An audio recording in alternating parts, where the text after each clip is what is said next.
Today on the show, we're going to be looking at one of my favorite story arcs in comics, the Doom Patrol, crawling from wreckage.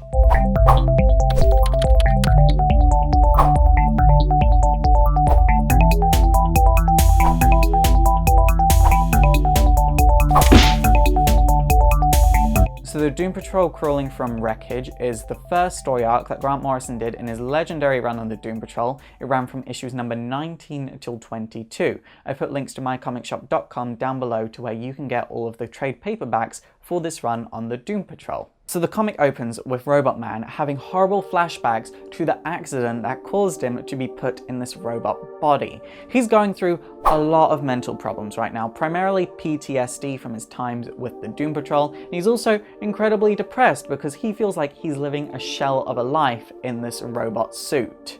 Then we see that the Doom Patrol is essentially dead. Most of the team has left because they're either injured, or they're dead, or they're dealing with some form of mental illness, or they just want no part of the team anymore. But the chief does say that every member of the Doom Patrol is part of the bigger picture, and they're all very, very important. But we don't exactly know what the bigger picture is. Then we go back to Robot Man, and the man that built his robot body comes up to me and he's all like, "Hey, I know what you're going through, I can help you out." And Robot Man's like, "Oh my god, you're so kind and caring. I could spew in your face right now." And this is so true because this man is a doctor, and so many doctors are like, "Hey, I know exactly what you're going through. I've read all about it." And that doesn't exactly work in real life. Doctors are given a lot of power in our society, and I'm not saying they don't help. In a lot of cases, they do help. But they're human, they don't know everything, and just because they've read about a mental illness doesn't mean they know what you're going through. They just know the theory of what you're going through. And they can misdiagnose mental illnesses all the time. So there is no way this doctor can know what Robot Man is going through. And there is no way that a doctor can know exactly what you're going through either. They can just help a little bit, but the rest has to come from inside of you. Next we go to Trina, the original Negative Man. He is now separated from the Negative Spirit.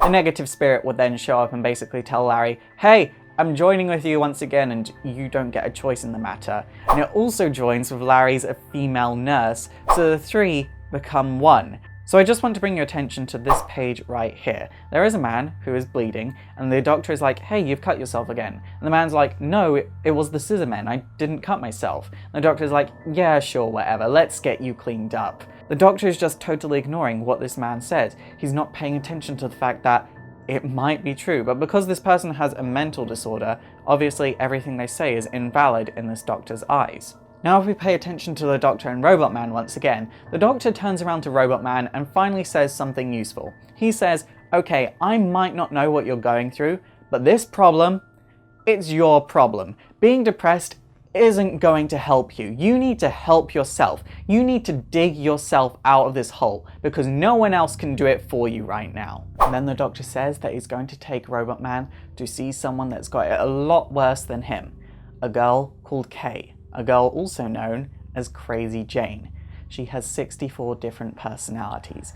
Each of these different personalities has a different function and a different superpower, and in ways, a different mental disorder. The dissociative identity disorder that Jane has manifested itself as a direct result of the abuse that her father gave her. We see Jane doing a painting, and it's not exactly the world's nicest painting. In fact, it's kind of terrifying, and it becomes even more terrifying when it comes to life. This scares the Doctor, and he runs away, and then it starts raining really, really hard. The painting is ruined, and Jane says, "It's ruined, the painting's ruined, and my life is ruined," or something along those lines. And I think when you are depressed and when you're in that moment, that is how you feel. Everything you do is ruined, and everything you are is ruined. Then we go to a scene where a man had been set on fire, and he had a book, and the only thing written in this entire book was one phrase: "Scissor Men." Next we go to Larry.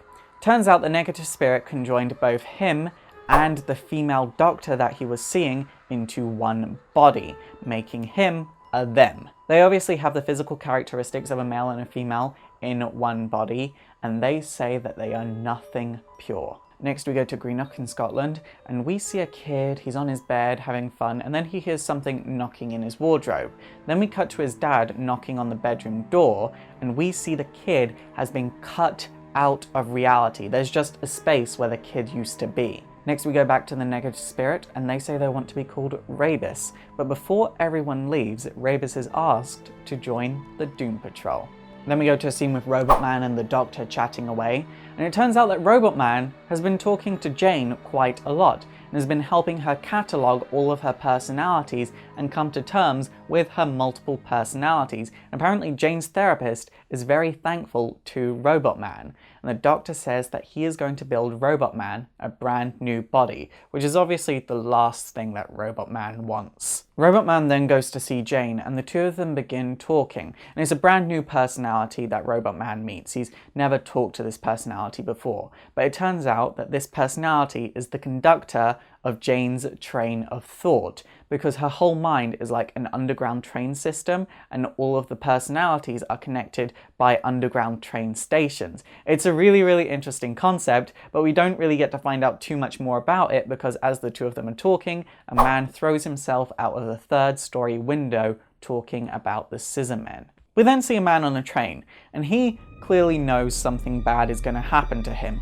We don't know how he knows, but clearly from his body language and him going on about nonsense, he clearly knows something bad is going to happen to him. The train then stops at a station that is completely made of bone, and in comes the great long red Scissor Man.